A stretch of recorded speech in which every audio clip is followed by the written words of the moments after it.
is imploring them, and they are responding. Oxford, I think, have recovered a seat or two here, and we have a wonderful race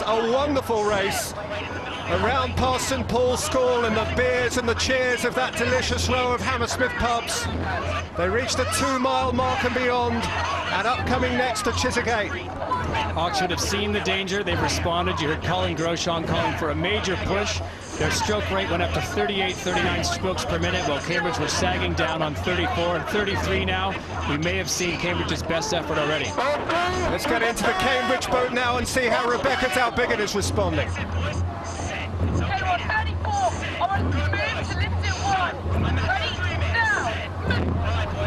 There are some similarities here to last year's race. It was a roundabout here some 10 minutes into the race 12 months ago that Oxford finally got a grip of that contest, and Oxford are getting at least a greater grip of this one.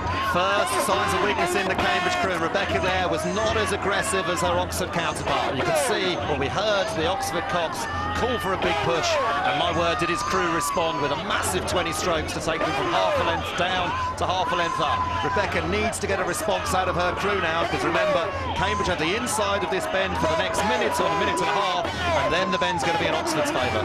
There you see the figures at the bottom of your screen. Oxford on the whole stroking slightly higher. We saw a 37 appear on screen just now. Cambridge around about 34. At the Chiswick steps, you see Oxford 10.18, Cambridge a second just more. Beyond that, it is a quickish race. The record to the Chiswick steps just short of 10 minutes, but Oxford have got it by the throat now. What we saw there was the benefit of being a big, tall, powerful crew. Colin Grosjean called for power, and they got themselves out of trouble in a hurry. Cambridge now starting to look a little bit tired. On the other hand, they did not benefit from that clash. The seven-man Ryan Monahan missed 3 or 4 strokes, and that didn't help them when they were ahead. Into Cordy Reach, who still has it in them. As the coaches would have it, who can snap the handles, who can move their bit of the boat, who can stretch the boat, who can keep it all joined up.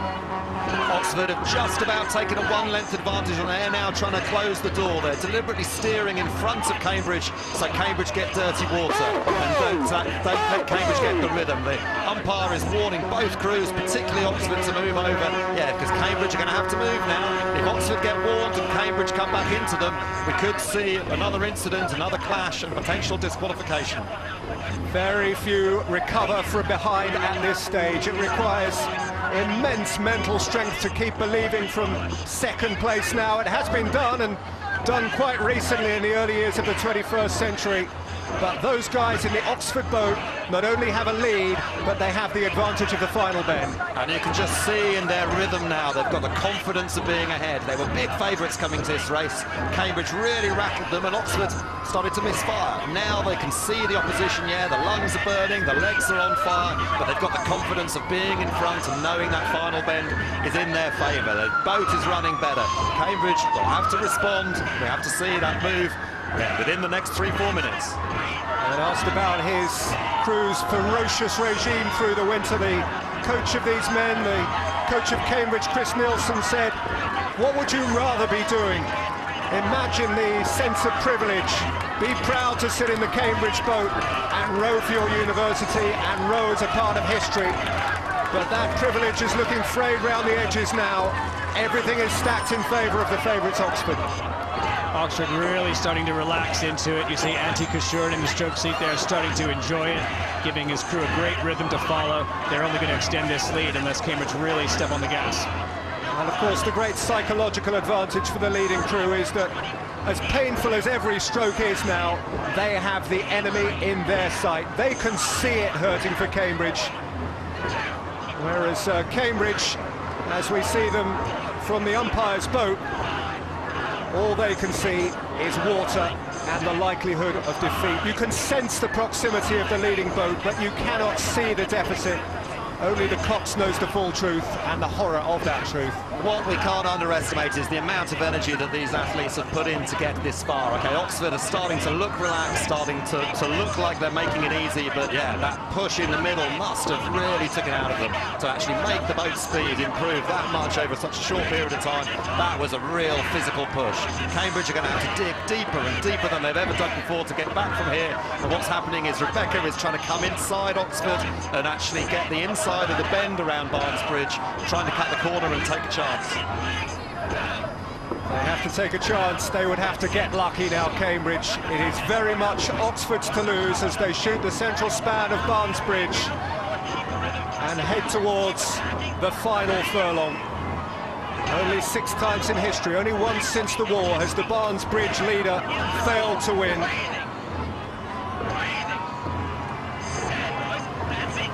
Roger Bannister in our build-up to the race was quoted as saying, most people don't know what they're capable of, but it would be stretching credulity now to suggest that Rebecca Talbig there in the Cambridge boat are capable of making up this deficit. For Cambridge, so much investment for so little probable return. Very, very brave effort by Cambridge. They impressed me in the first half of that race. They really took it to Oxford, really made the best of the chances that they had. Rebecca Talbig, particularly in the first half of the race, was dominating. She was able to give her crew an advantage and her crew were able to respond. But to me, that crucial push in the middle, when Oxford went for it, they had the power, they had the ability just to jump from behind to in front. And now looking at them, they look confident, they look relaxed, and they're looking good. And for the second year running, Wayne, because it is very similar to what we saw 12 months ago, the second year running, Cambridge have made a race of it to halfway and beyond, but haven't been strong enough to hold on. They made a fantastic effort at it, just like last year.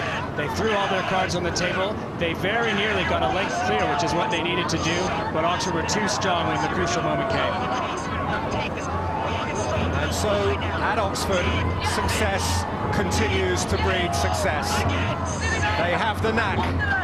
Their coach, Sean Bowden, calm and clever and contained, has honed the system, which is now repeatedly proven. And Cambridge have some catching up to do, some 21st century catching up to do. Yeah, it shows the success of the Oxford system that Sean Bowden has produced. He's producing winners, he's producing crews, that when it's in the fight, they know how to fight. Got Kowiak and Smith, the 2 big Americans, Tom Salisbury from London, and there is Chris Shorin, who lost 2 years ago and has come back to stroke a winning boat. Oxford have the knack, they have the personnel, far-flung athletes harvested from all corners of the globe and taught the Oxford way, the winning way. Multinational Oxford, 6 countries in one boat, unified by the language of sport and the common desire to succeed. They know, they just know, there is a certainty about their approach. The first decade of the 21st century is shaded ineradicably dark blue. It is Oxford again. Oxford 2009. Pedigree and power have won the day. 5 Olympians have had their way, and so has anyone whose heart beats for OUBC. Cambridge follow them gamely home, having given as much as they possibly could have given. But for the distinguished Oxford president, Colin Smith, another prize to set alongside his Olympic silver medal. His boat race wins now eclipse his single defeat.